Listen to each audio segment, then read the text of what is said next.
আসসালামু আলাইকুম। আমন্ত্রণ চ্যানেল সংবাদের সঙ্গে আছি হৃদয় হোসেন। সংবাদের শুরুতে জানিয়ে দিচ্ছি ফ্রেশ আটা ময়দা সুজি সংবাদ শিরোনাম।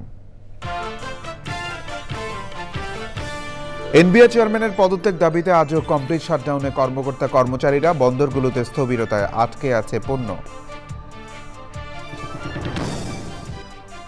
সংখ্যানুপাতিক পদ্ধতি ও স্থানীয় নির্বাচনের নামে ভোট পেছানোর চেষ্টার অভিযোগ, বিএনপিতে সদস্য নিলেও আওয়ামী লীগের কাউকে নয় মন্তব্য। জুলাই ঘোষণাপত্র প্রকাশে সরকার ব্যর্থ, অভিযোগ এনে ৩রা আগস্ট এনসিপির ঘোষণাপত্র বাতিল কর্মসূচি, পুরো জুলাই সারা দেশে পদযাত্রা।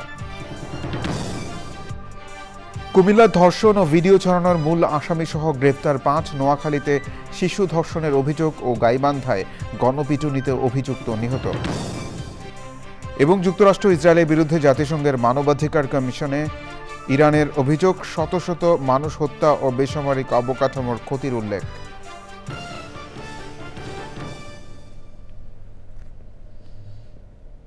সংবাদ শিরোনামগুলো জানাচ্ছিলাম। এখনকার সংবাদ আয়োজনে একই সঙ্গে চ্যানেল আই ইউটিউব চ্যানেল এবং চ্যানেল আইয়ের ওটিটি প্ল্যাটফর্ম আই স্ক্রিনে লাইভ স্ট্রিম হচ্ছে। জাতীয় রাজস্ব বোর্ডের চেয়ারম্যান আব্দুর রহমান খানের অপসারণ, এনবিআর বিলুপ্তি রোধ ও টেকসই রাজস্ব ব্যবস্থার দাবিতে আজও শাটডাউন ও মার্চ টু এনবিআর কর্মসূচি পালন করছে এনবিআর সংস্কার ঐক্য পরিষদ। সকাল থেকে কর্মকর্তা কর্মচারীরা কার্যালয়ে অবস্থান নিয়েছেন। এ নিয়ে জানতে যাচ্ছি লুৎফুর রহমান সোহাগের কাছে। তিনি রাজধানীর আগারগাঁওয়ে এনবিআর কার্যালয়ের সামনে আছেন। সোহাগ, এনবিআর কার্যালয়ের কর্মকর্তা কর্মচারীদের বিক্ষোভের আপডেট কি, আর আন্দোলনরত যারা আছেন তারা কি বলছেন, বিস্তারিত জানতে চাই।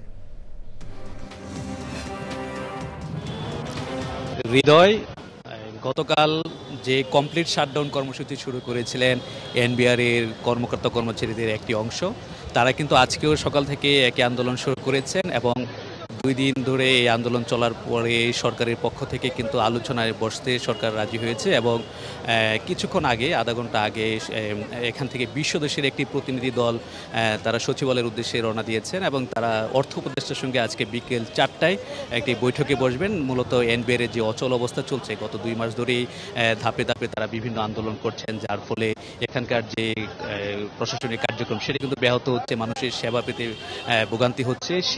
সেই অচল অবস্থা নিরসনের জন্য আজকে সেই বৈঠকে আশা করা যাচ্ছে যে একটি সিদ্ধান্ত আসবে। তো এখানে এই বৈঠকের জন্য যে প্রতিনিধি দল গিয়েছেন সচিবালয়ের উদ্দেশ্যে, এরপরে কিন্তু এখানে যেসব কর্মকর্তা কর্মচারী আছেন তারা কিন্তু বলেছেন যে তারা আসলে আন্দোলন চালিয়ে যাবেন এবং তারা একটি পূর্ব শর্ত দিয়েছেন যে এনবিআর এর চেয়ারম্যানকে অবশ্যই অপসারণ করতে হবে এবং একই সাথে সরকারের যে পরিকল্পনা এনবিআর কে বিলুপ্ত করে সেই সিদ্ধান্ত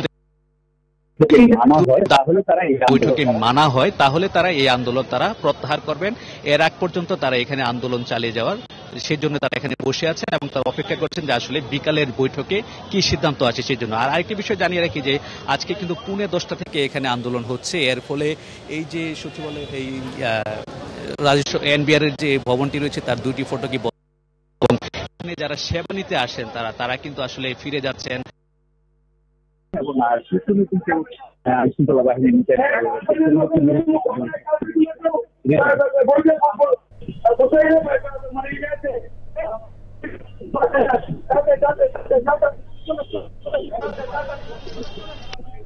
সোহাগ, ধন্যবাদ। প্রিয় দর্শক, লুৎফুর রহমান সোহাগ আমাদের সঙ্গে যুক্ত হয়েছিলেন। এনবিআর সংস্কার ঐক্য পরিষদের ডাকা কমপ্লিট শাটডাউনের কারণে সারা দেশে বন্দরগুলোতে আমদানি রফতানি কার্যক্রম বন্ধ রয়েছে। স্থবির হয়ে পড়েছে ব্যবসা বাণিজ্য। স্থলবন্দরগুলোতে বাংলাদেশ এবং ভারতের অংশে আটকা পড়েছে শত শত পণ্যবাহী ট্রাক। লাইলা নওশিনের রিপোর্ট। ঢাকায় এনবিআর এর ভবন থেকে শুরু করে চট্টগ্রাম সমুদ্র বন্দর, বেনাপোল ও সোনা মসজিদ স্থলবন্দর এবং সব কাস্টমস হাউস ও শুল্ক স্টেশনের রাজস্ব কার্যক্রম বন্ধ রয়েছে। শাটডাউনের কারণে টানা দ্বিতীয় দিনের মতো চট্টগ্রাম কাস্টমস হাউজে আমদানি রপ্তানি পণ্য চালানের শুল্কায়ন পুরোপুরি বন্ধ। কমপ্লিট শাটডাউনের ফলে রপ্তানি কন্টেইনার না নিয়েই চট্টগ্রাম বন্দর ছেড়ে যাচ্ছে জাহাজ। বন্দরে অপেক্ষা করছে 17টি কন্টেইনারবাহী জাহাজ। অর্থ বছরের শেষ প্রান্তে এক্সপোর্টও যদি বন্ধ থাকে তাহলে দেশের প্রবৃদ্ধির লক্ষ্যমাত্রা কোথায় যাবে সেটি বর্তমান সরকারের যারা দায়িত্ব আছে ওনারা সেটা কেন বুঝতেছেন না সেটা আমাদের বোধগম্য হচ্ছে না। আমরা আজকে এই কাস্টম হাউজে ফিরোজের সম্মুখ থেকে সরকারের কাছে অবিলম্বে দাবি করব আজকের মধ্যেই যাতে তার যৌক্তিক সমস্যার সমাধান করা হয়। আমদানি রপ্তানি কার্যক্রম বন্ধ রয়েছে সাতক্ষীরার ভোমরা স্থলবন্দরেও। শ্রমিকরা জানায় ভোমরা ও ভারতের ঘোজাডাঙ্গা স্থলবন্দরে অন্তত 500 ট্রাক আটকা পড়েছে। হঠাৎ করে আন্দোলনের কারণে এক্সপোর্ট ইম্পোর্ট বন্ধ হতে আমরা কর্মচারীগুলো খুবই সমস্যার ভিতরে সম্মুখীন হয়েছি। এদিকে বাংলাদেশে 200-300 গাড়ি বাংলা গাড়ি আটকে আছে, ইন্ডিয়াতে এরকম 300-400 গাড়ি আটকে আছে। আমাদের পোর্টে 20,000 লোকের কর্মসংস্থান হয়, সবাই খুব বিপদে। আমরা যদি গাড়ি ঘোড়াগুলো ভালোভাবে ঢুকতো তাহলে তারা এখান থেকে দুটো পয়সা ইনকাম করে তাদের সংসারটা চালাতেই পারত। মানুষ সব অসহায় বেকার হয়ে পড়েছে। এখন এই গাড়ি কবে ঢুকবে? আমরা যে বসে বসে খাচ্ছি, আমাদের 300 টাকা খোরাকি, ডেলি তো 400 টাকার মতন লাগে। আমাদের কোম্পানিতে এত টাকা দিবে না, তাদের তো ড্যামেজ হচ্ছে গাড়ি। কমপ্লিট শাটডাউনের কারণে বেনাপোল পেট্রাপোল বন্দর দিয়ে আমদানি রপ্তানি বন্ধ রয়েছে। দুই দেশের বন্দর এলাকায় আটকা পড়েছে শত শত পণ্যবাহী ট্রাক। আমদানি রপ্তানি কার্যক্রম বিঘ্নিত হয়, অভ্যন্তরীণ ব্যবসা বাণিজ্যেও বিরূপ প্রভাব পড়ছে। লাইলা নওশিন, চ্যানেল আই।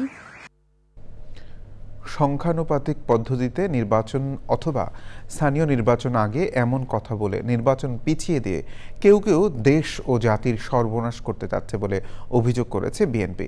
দলের স্থায়ী কমিটির সদস্য মির্জা আব্বাস বলেছেন, রাজনৈতিক অনৈক্যের কারণে আমরা পিছিয়ে যাচ্ছি। রাজধানীতে এক অনুষ্ঠানে তিনি বলেন, দলে নতুন সদস্য নেওয়া হবে, তবে আওয়ামী লীগকে নয়। কঠোর হাতে চাঁদাবাজি প্রতিহত করার কথাও বলেন মির্জা আব্বাস। রাহুল রায়ের রিপোর্ট।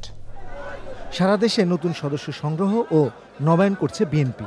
কার্যক্রম উদ্বোধনে থাকছেন সিনিয়র নেতারা। রাজধানীর কাকরাইলে রমনা থানার সদস্য সংগ্রহ ও নবায়ন কর্মসূচিতে ছিলেন বিএনপির স্থায়ী কমিটির সদস্য মির্জা আব্বাস। পুরনো এবং নতুনের সংমিশ্রণে একটি নতুন সুন্দর দল হবে, শক্তিশালী হবে, কিন্তু তার অর্থ এই নয় যে বিতাড়িত আওয়ামী লীগের দোসরদেরকে আমরা জায়গা দেব। কিছু কালপ্রিট, কিছু ক্রিমিনালের কারণে আমার যে দল বদনাম হবে, এটা আমরা কখনো হতে দেব না। কোন অফিসে, কোন আদালতে, কোন দোকানে, কোন ফুটপাতে কোন চাঁদাবাজকে প্রশ্রয় দেওয়া যাবে না। রাজনৈতিক দলগুলোর ঐক্যের কথা বলেন তিনি। পিয়ার সিস্টেম, আনুপাতিক সিস্টেম নির্বাচন না হয় তাহলে এই দেশে কোনো নির্বাচন হবে না। এক একজন এক একটা দাবি তুলে নির্বাচনকে পিছিয়ে এবং নির্বাচনের অবস্থা সর্বনাশ করে দিয়ে এই জাতির সর্বনাশ করতে চাচ্ছে। আমরা কিছু রাজনীতিবিদ শুধুমাত্র ক্ষমতায় যাওয়ার লোভে একদল, আর কিছু রাজনীতিবিদ ক্ষমতায় যেতে দেব না আরেক দল, এই করে দেশটাকে আমরা গত 50 বছরে এগোতে দিলাম না। আসুন আমরা ওই জায়গায় যাই যেখানে গেলে এই দেশের মঙ্গল হবে। মির্জা আব্বাস বলেন, আর সংগ্রাম নয়, যে কোনো ইস্যুতেই শান্তিপূর্ণ সমাধান চায় বিএনপি। আমরা বিএনপি যদি বলি হবে হবে এবং হবে, কোন রকম কনফ্রন্টেশনে বিএনপি যেতে চায় না। রাহুল রায়, চ্যানেল আই, ঢাকা। জুলাই ঘোষণাপত্র প্রকাশে সরকার ব্যর্থ হয়েছে অভিযোগ করে আগামী ৩রা আগস্ট কেন্দ্রীয় শহীদ মিনারে ছাত্র জনতার উপস্থিতিতে জুলাইয়ের ইশতেহার ও ঘোষণাপত্র পাঠের ঘোষণা দিয়েছে জাতীয় নাগরিক পার্টি। বাংলা মোটরের কেন্দ্রীয় কার্যালয়ে সাংবাদিক সম্মেলনে এই ঘোষণা দেন দলের আহ্বায়ক নাহিদ ইসলাম। এ সময় জুলাই অভ্যুত্থানের 1 বছর পূর্তি উপলক্ষে মাসব্যাপী কর্মসূচি ঘোষণা করেন তিনি। বিস্তারিত তাফিমুল ইসলামের রিপোর্টে। জুলাই বিপ্লবের 1 বছর পূর্তি উপলক্ষে জাতীয় নাগরিক পার্টি এনসিপির মাসব্যাপী কর্মসূচি নিয়ে সংবাদ সম্মেলন। জুলাই আন্দোলনের সূচনার দিন 1 জুলাই থেকে দেশ গড়তে জুলাই পদযাত্রা শুরু করবে এনসিপি। শহীদ আবু সাঈদের কবর জিয়ারতের মধ্য দিয়ে এই পদযাত্রা শুরু করবে বলে জানায় এনসিপি। 1 জুলাই থেকে 30 জুলাই দেশ গড়তে জুলাই পদযাত্রা, এর মধ্যে 16 জুলাই বৈষম্যবিরোধী শহীদ দিবস পালিত হবে। শহীদ আবু সাঈদের কবর জিয়ারতের মাধ্যমে এই পদযাত্রাটি শুরু হবে। এটি ক্রমান্বয়ে বাংলাদেশের 64টি জেলা প্রদক্ষিণ করবে। আমরা 64টি জেলায় যাব। 5ই আগস্ট ছাত্র জনতার মুক্তি দিবস পালন করবে বলে জানায় এনসিপি। 5ই আগস্ট আমরা ছাত্র জনতার মুক্তি দিবস উদযাপন করব। 5ই আগস্ট আমরা জানি যে শেখ হাসিনা পলায়নের মাধ্যমে এই গণ অভ্যুত্থান একটা প্রাথমিক বিজয় অর্জন করেছিল এবং বাংলাদেশের মানুষ নতুন করে স্বাধীনতা এবং মুক্তি লাভ করেছিল। জুলাই ঘোষণাপত্র দিতে সরকারের ব্যর্থতা সামনে এনে 3রা আগস্ট কেন্দ্রীয় শহীদ মিনারে জুলাই বিপ্লবের ঘোষণাপত্র ও ইশতেহার পাঠের ঘোষণা দেন নাহিদ ইসলাম। এই বছর 3রা আগস্ট শহীদ মিনারে ছাত্র জনতার জুলাই ঘোষণাপত্র ইশতেহার পাঠ কর্মসূচি অনুষ্ঠিত হবে। পুনরায় সরকারের প্রতিশ্রুতি দেয়, সেই প্রতিশ্রুতি সরকার রক্ষা করতে পারেনি। ফলে আমরা মনে করি যে অভ্যুত্থান ছাত্র জনতা করেছেন এবং এই ঘোষণাপত্র আমরা ছাত্র জনতাকে সাথে নিয়ে তাই ৩রা আগস্ট এই ছাত্র জনতার জুলাই ঘোষণাপত্র এবং ইশতেহার কর্মসূচি রাখছি। ৮ আগস্ট নতুন বাংলাদেশ দিবস পালনের সিদ্ধান্ত থেকে সরকারকে সরে আসারও আহ্বান জানান নাহিদ ইসলাম। তাফহিমুল ইসলাম, চ্যানেল আই, ঢাকা। রাজনৈতিক দলগুলোর সাথে জাতীয় ঐকমত্য কমিশনের ৭ম দিনের আলোচনা চলছে। জুলাই সনদ তৈরি সহ বিভিন্ন বিষয়ে আলোচনায় প্রাধান্য পাচ্ছে। এ নিয়ে জানতে জান্নাতুল বাকে কেকার কাছে যাচ্ছি, তিনি ফরেন সার্ভিস একাডেমিতে আছেন। কেকা, ঐকমত্য কমিশনের আলোচনার বিষয়ে সবশেষ কী তথ্য আছে আপনার কাছে?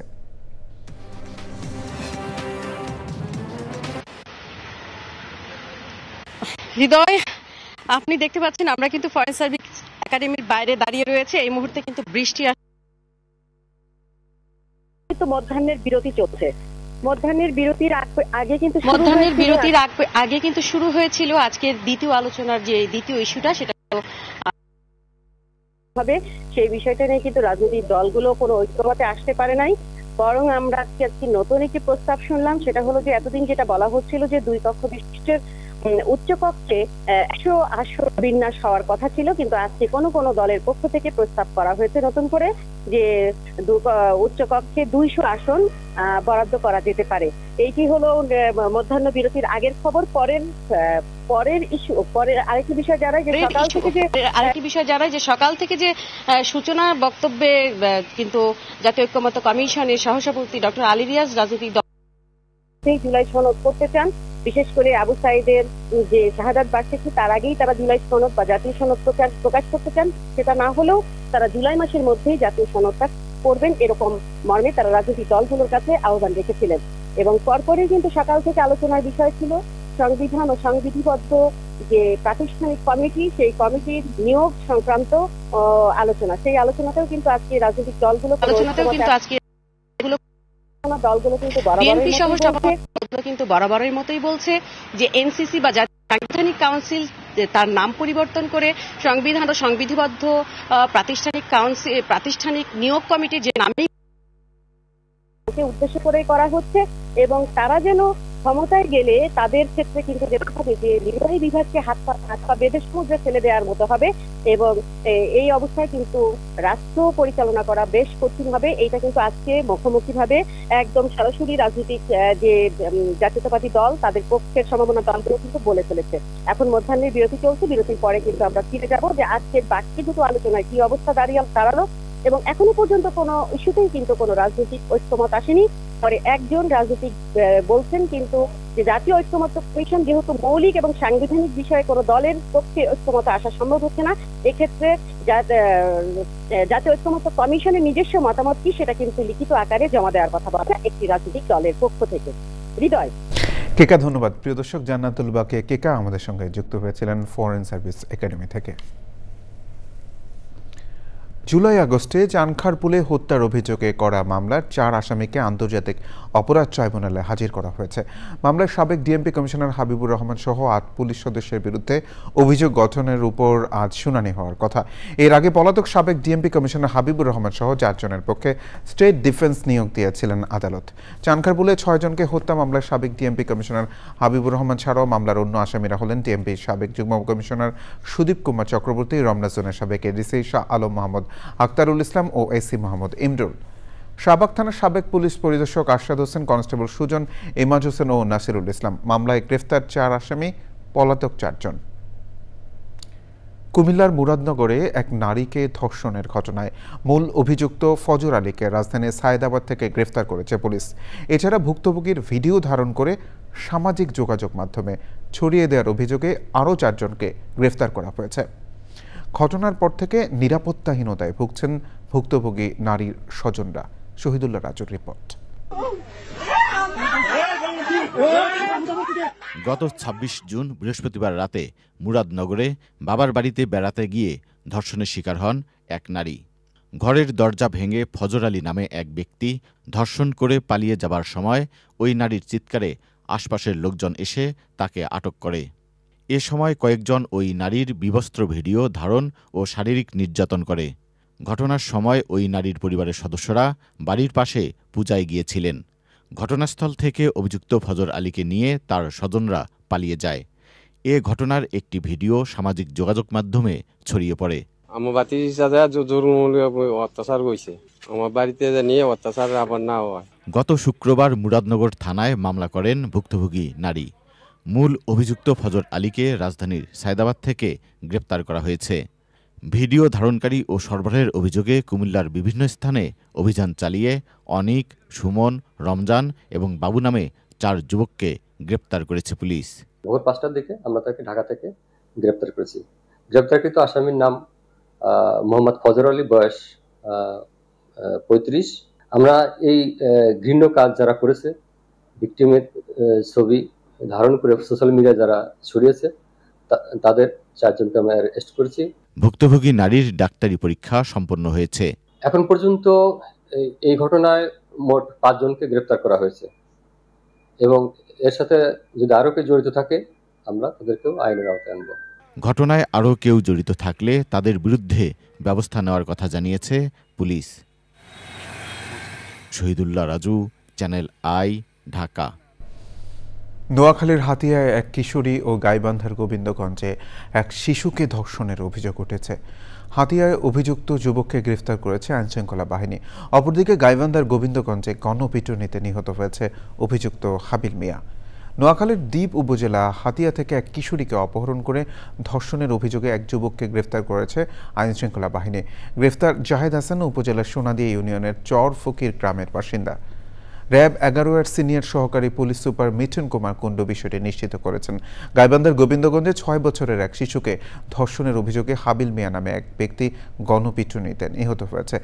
গতরাত 12টার দিকে গোবিন্দগঞ্জ উপজেলার কাটাবাড়ি ইউনিয়নের পলুপাড়া এই গ্রামে ঘটনা ঘটে। স্থানীয়রা জানায় হাবিল মিয়া 6 বছরের একটি শিশুকে তার বাড়িতে নিয়ে ধর্ষণ করে পালিয়ে যায়। পরিবার জানতে পেরে শিশুটিকে গোবিন্দগঞ্জ উপজেলা স্বাস্থ্য কমপ্লেক্সে ভর্তি করে। এ ঘটনায় থানায় মামলা হয়েছে। শিশুটি রংপুর মেডিকেল কলেজ হাসপাতালে ভর্তি রয়েছে। শনিবার রাতে এলাকাবাসী অভিযুক্ত হাবিল মিয়াকে ঘোরাঘুরি করতে দেখে গণপিটুনি দেয়। পুলিশ গুরুতর আহত অবস্থায় উদ্ধার করে গোবিন্দগঞ্জ উপজেলা স্বাস্থ্য কমপ্লেক্সে ভর্তি করলে চিকিৎসক তাকে মৃত ঘোষণা করেন। এ ঘটনায় 8 জনকে আসামি করে মামলা করেছেন নিহত হাবিলের স্ত্রী জরিনা বেগম। এবার ইরান ইসরায়েল পরিস্থিতি ফলো আপ।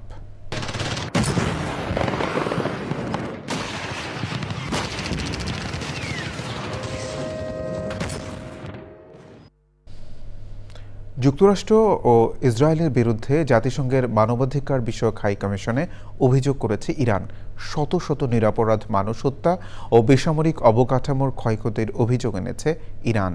ইরানের ইসলামী প্রজাতন্ত্রের উচ্চ মানবাধিকার পরিষদের প্রধান নাসের সিরাজ গত শুক্রবার জাতিসংঘের মানবাধিকার বিষয়ক হাই কমিশনার ফলকার তুর্কের কাছে এই অভিযোগ জমা দেন। অভিযোগে বলা হয়েছে 12 দিনে ইসরায়েলি বাহিনীর হামলায় 627 জন নিহত ও 4870 জন আহত হয়েছেন।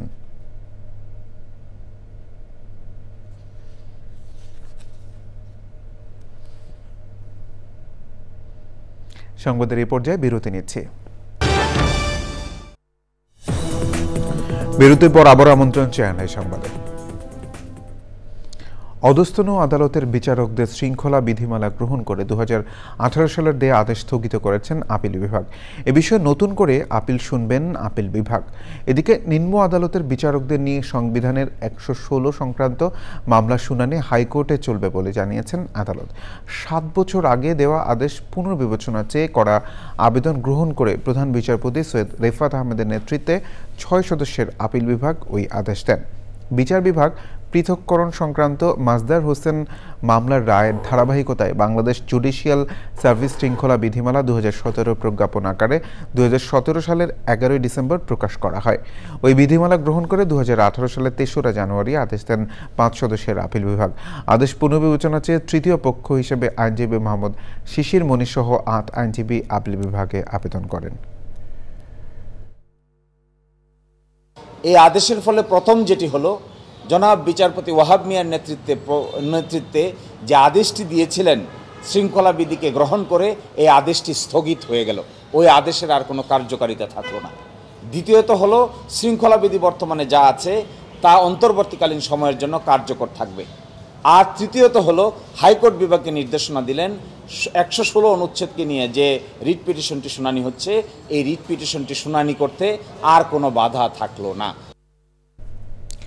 যমুনা নদীর উপর আলাদা রেল সেতু হওয়ায় তুলে ফেলা হচ্ছে যমুনা সেতুর পরিত্যক্ত রেললাইন। সেতুর পূর্বপার থেকে এই রেললাইন তোলার কাজ শুরু করেছে রেলওয়ে বিভাগ। তুলে ফেলার পর সেই জায়গায় সেতুর সড়ক লেনে যোগ করে প্রশস্ত করার দাবি যাত্রী ও চালকদের। রেললাইন অপসারণের পর বিষয়টি পরীক্ষা নিরীক্ষা করে সেতু 2 লেন প্রশস্ত করার পরিকল্পনা রয়েছে বলে জানিয়েছে কর্তৃপক্ষ। সিরাজগঞ্জ থেকে ফেরদৌস রবিনার পাঠানো তথ্য ভিডিওচিত্রে লাইলা নওশিনের রিপোর্ট। 1998 সালের 23শে জুন চালু হয় যমুনা সেতু। এর মধ্য দিয়ে উত্তর ও দক্ষিণাঞ্চলের সাথে ঢাকার সড়ক যোগাযোগ স্থাপন হয়। প্রথমে সেতুতে রেলপথ না থাকলেও পরে 2004 সালে সেতুর উত্তর পাশে রেললাইন তৈরি করে ট্রেন চলাচল শুরু হয়। চলতি বছরের 18 মার্চ নতুন রেল সেতু উদ্বোধনের পর থেকে ওই সেতু দিয়েই ট্রেন চলাচল করছে। ফলে যমুনা সেতুর ওপরের রেললাইনটি পরিত্যক্ত হয়ে পড়ায় তা সরিয়ে নেওয়ার কাজ শুরু করেছে কর্তৃপক্ষ। যানজট ও দুর্ঘটনা এড়াতে রেললাইন তুলে ফেলার পর উদ্ধার হওয়া জায়গা সেতুর সড়ক লেনে যোগ করার দাবি যাত্রী ও পরিবহন চালকদের। সেম হওয়া যায় তো, অল্প ফাঁক থাকে, মনে হয় বাজে যাবে ভাব, কিন্তু এখন যদি একটু বড় করে দেয় তাহলে সবার জন্য সুবিধা। সেতুটা যদি আপনার সড়কের মধ্যে আনা যায়, আমাদের সড়ক সেতুতে আসে, সেক্ষেত্রে গাড়ির ওভারটেকিং স্পেস পাবে, দুর্ঘটনা রোধ পাবে। যমুনা সেতুর 2 লেন প্রশস্ত হলে যেমন যানবাহন চলাচলের সুবিধা হবে, তেমনি যানজট ও দুর্ঘটনা কমবে বলে মনে করেন যমুনা সেতু পশ্চিম থানার কর্মকর্তা। সেতুর উপরে যদি কোনো গাড়ি দুর্ঘটনা কবলিত হয় তাহলে রেকর্ড দিয়ে সেই গাড়িগুলো একটু দ্রুত সময়ে আমরা আমাদের হেফাজতে নিয়ে আমরা রাস্তা ক্লিয়ার করতে পারবো। যমুনা সেতু থেকে রেল লাইন তুলে নেওয়ার পর 3.5 মিটার অংশ সেতুর উভয় পাশের সড়ক লেনে যোগ করার পরিকল্পনা রয়েছে বলে জানিয়েছে সেতু কর্তৃপক্ষ। রেল ট্র্যাক যে জায়গাটা দখল করে আছে প্রায় 3.5 মিটার জায়গা, এটা যদি আমরা সমান 2 ভাগে উভয় লেনে ভাগ করে দিতে পারি সড়ক লেনে, সেক্ষেত্রে আমাদের লেনের প্রশস্ততা 6.3 মিটার থেকে 8 মিটারে উন্নীত হবে। এতে করে আমাদের যে বর্ধিত ট্রাফিক, ইনক্রিজ ট্রাফিক অ্যাকোমোডেট করা সুবিধা হবে। রেলপথ অপসারণের পর দ্রুত সড়ক প্রশস্তকরণের কাজ শুরুর দাবি সেতু দিয়ে চলাচলকারীদের। লাইলা নওশিন, চ্যানেল আই। 16 জুলাই শহীদ দিবস এবং 5 আগস্ট জুলাই গণ অভ্যুত্থান দিবস হিসেবে পালন করা হবে। 8 আগস্ট বিশেষ কোনো দিবস পালন হবে না। প্রধান উপদেষ্টা অধ্যাপক মোহাম্মদ ইউনূসের সভাপতিত্বে উপদেষ্টা পরিষদের বৈঠকে এই সিদ্ধান্ত হয়েছে। পরে প্রধান উপদেষ্টার প্রেস সচিব শফিকুল আলম সামাজিক যোগাযোগ মাধ্যমে বিষয়টি নিশ্চিত করেন।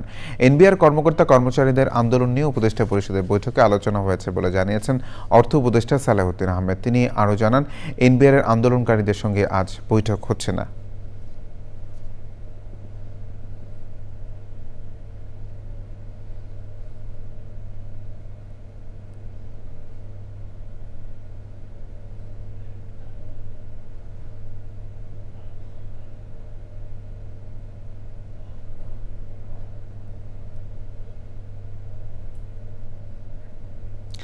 গাজায় ইসরায়েলি হামলায় আরও কমপক্ষে 81 ফিলিস্তিনি নিহত হয়েছেন, আহত হয়েছেন 4 শতাধিক। গত 24 ঘন্টায় গাজার বিভিন্ন স্থানে এসব হামলা হয়েছে। গাজা নগরে একটি স্টেডিয়ামের অদূরে ইসরায়েলি বাহিনীর বোমা হামলায় শিশুসহ অন্তত 11 জন নিহত হয়েছেন। অনেক ফিলিস্তিনি ওই স্টেডিয়ামে তাঁবুর মধ্যে আশ্রয় নিয়েছেন। পুরো এলাকা জুড়ে তাঁবু বসিয়ে আশ্রয় নেওয়া শত শত ফিলিস্তিনের উপর ইসরায়েলি বাহিনীর বিমান হামলায় আরও 5 শিশুসহ 22 জনের প্রাণহানি ঘটেছে। আরও একাধিক ইসরায়েলি হামলায় অন্যরা নিহত হন। নিটোল টাটা কৃষি সংবাদ।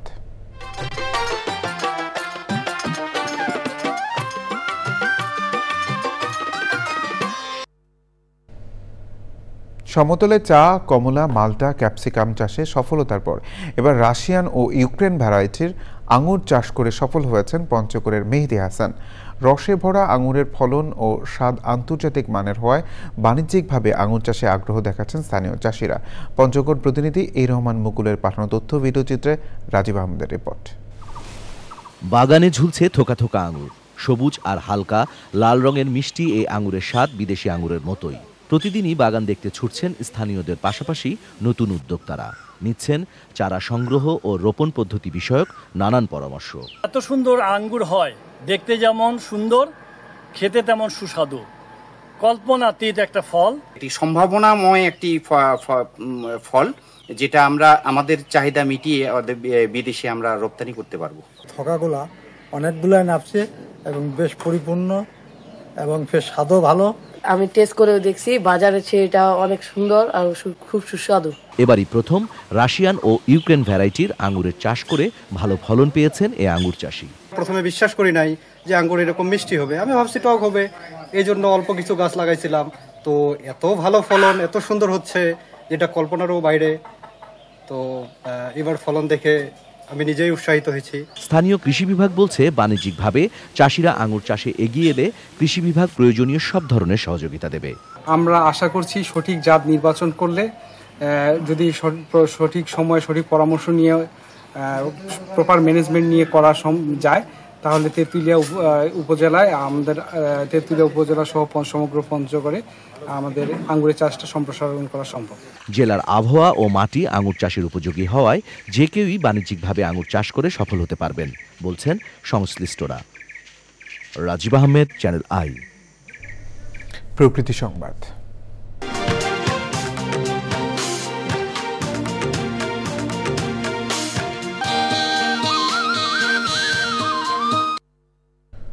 ভয়াবহ শব্দ দূষণের কবলে ময়মনসিংহ শহর। দিনরাত হাইড্রোলিক হর্ন ও মাইকিংয়ের উচ্চ শব্দে অতিষ্ঠ জনজীবন। এতে হুমকিতে জনস্বাস্থ্য। শব্দ দূষণ রোধে দ্রুত পদক্ষেপ নেওয়ার দাবি ভুক্তভোগীদের। ব্যবস্থা নেওয়ার আশ্বাস দিয়েছে পরিবেশ অধিদপ্তর। শেখ মহিউদ্দিন আহমেদের তথ্য ভিডিওচিত্রে আফরোজা হাসের রিপোর্ট। বাংলাদেশ পরিবেশ সংরক্ষণ আইন ও শব্দ দূষণ বিধিমালা অনুযায়ী হাসপাতাল, শিক্ষা প্রতিষ্ঠান ও অফিস আদালত সহ নির্ধারিত প্রতিষ্ঠানের 100 মিটার এলাকায় যানবাহনের হর্ন ও মাইকিং নিষিদ্ধ। তবে বাস্তবে উল্টো চিত্র। মাইকিং ও ইট ভাঙা মেশিনের শব্দে বিপর্যস্ত ময়মনসিংহের জনজীবন। শিক্ষা প্রতিষ্ঠান, অফিস আদালত, এমনকি হাসপাতালের সামনেও অবাধে ব্যবহার করা হচ্ছে হাইড্রোলিক হর্ন। কিছুটা বা আমরা যারা হচ্ছে স্টুডেন্ট, তাদের হচ্ছে পড়াশোনার ব্যাঘাত ঘটে থাকে, কাজে হচ্ছে মনোযোগ থাকে না। খুব অল্প জায়গায় সমস্ত কিছু, অতিরিক্ত যানবাহন, অতিরিক্ত বাজার সবগুলো এক জায়গায় থাকাতে শব্দ দূষণের কারণে স্বাস্থ্যের ব্যাপক হানি হচ্ছে। কোথায় হর্ন বাজানো যাবে এবং কোথায় হর্ন বাজানো যাবে না সে বিষয়টা ওরা সচেতন না। করতে গেলে একটা অনুমোদন নিতে হবে যে এই মাইকিংটা কতক্ষণ বাজানো হবে। অসহনীয় শব্দ দূষণে শ্রবণ শক্তি কমার পাশাপাশি হুমকিতে জনস্বাস্থ্য। বাচ্চারা পড়াশোনার মনোযোগের সমস্যা হচ্ছে, রাতে ঘুমানোর সমস্যা হচ্ছে, বিষণ্ণতা, অন্যান্য অনেক ধরনের উপসর্গ দেখা যাচ্ছে। আমাদের হাইড্রোলিক হর্ন, গাড়ি, স্কুলের আশেপাশে অথবা উচ্চ স্বরের মাইকের কারণেও কিন্তু এই সমস্যাগুলো হয়। শব্দ দূষণ রোধে অভিযানের পাশাপাশি প্রয়োজনীয় ব্যবস্থা নেওয়ার আশ্বাস পরিবেশ অধিদপ্তরের। জনসচেতনমূলক সমস্ত কার্যক্রম গ্রহণ করা হয়েছে। আমরা কিন্তু মোবাইল কোড করে থাকি, বিশেষ করে গাড়ির যে হাইড্রোলিক হর্ন, এই হর্ন বিরুদ্ধে মোবাইল কোড করি। শব্দ দূষণ রোধে কার্যকর ব্যবস্থা নেওয়ার দাবি ময়মনসিংহবাসীর। আফরোজা হাসি, প্রকৃতি ও জীবন ডেস্ক, চ্যানেল আই। সংবাদ শেষ করব সবশেষে ফ্রেশ আটা ময়দার সূচি সংবাদ শিরোনামগুলো জানিয়ে দিচ্ছে আরও একবার। এনবিআর চেয়ারম্যানের পদত্যাগ দাবিতে আজও কমপ্লিট শাটডাউনে কর্মকর্তা কর্মচারীরা। বন্দরগুলোতে স্থবিরতায় আটকে আছে পণ্য। সংখ্যানুপাতিক পদ্ধতি ও স্থানীয় নির্বাচন নামে ভোট পেঁচানোর চেষ্টার অভিযোগ। বিএনপিতে সদস্য নিলেও আওয়ামী লীগের কাউকে নয় মন্তব্য। জুলাই ঘোষণাপত্র প্রকাশে সরকার ব্যর্থ, অভিযোগ এনে ৩রা আগস্ট এনসিপির ঘোষণাপত্র পাঠের কর্মসূচি। পুরো জুলাই সারা দেশে পদযাত্রা। কুমিল্লায় ধর্ষণ ও ভিডিও ছড়ানোর মূল আসামিসহ গ্রেফতার ৫। নোয়াখালীতে শিশু ধর্ষণের অভিযোগ ও গাইবান্ধায় গণপিটুনিতে অভিযুক্ত নিহত। এবং যুক্তরাষ্ট্র ইসরায়েলের বিরুদ্ধে জাতিসংঘের মানবাধিকার হাইকমিশনে ইরানের অভিযোগ, শত শত মানুষ হত্যা ও বেসামরিক অবকাঠামোর ক্ষতির উল্লেখ।